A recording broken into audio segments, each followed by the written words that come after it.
Photoshop CS5 is definitely a major upgrade from Photoshop CS4. It brings a lot of new photo editing features to the table, as well as some enhancements to the current features. But CS5 also brings a nice addition to 3D within CS5 Extended: 3D text. In the past, if you wanted nice looking 3D text, you would either have to create the text in a modeling application or in Illustrator, then import it into Photoshop. Now it can all be done within Photoshop itself. Now remember, you have to have the extended version of Photoshop in order for this feature to be available to you.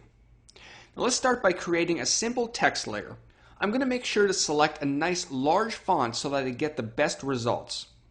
It's also a good idea to space out your letters so that the extrusion doesn't overlap.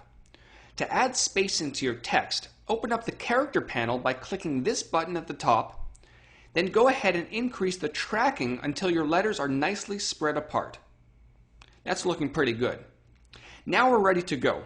Head up to the 3D menu, down to Repose, then Text Layer. This box lets us know that Photoshop is going to rasterize our text, which means that after we apply our 3D effect, we will no longer be able to edit the font or base color. So if you want to make any last minute changes, do those before adding the 3D effect. Now that we're in the Repose window, you can already see that our text has been turned into a 3D model. And of course, Adobe has included a bunch of preset shapes and materials for us. Now, one little neat side note, if you have an Adobe account, you can actually download additional materials from their website to use on your text. As I click through the different shapes, you'll probably see that it takes a few seconds to apply the adjustments.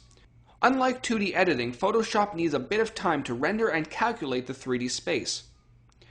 Down below, you can further adjust the depth of the extrusion, and you can also add a little bit of twist to your text.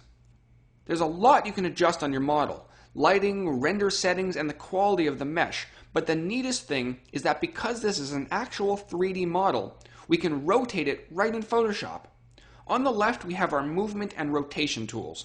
As I drag my mouse, you'll see that my 3D text is rotating.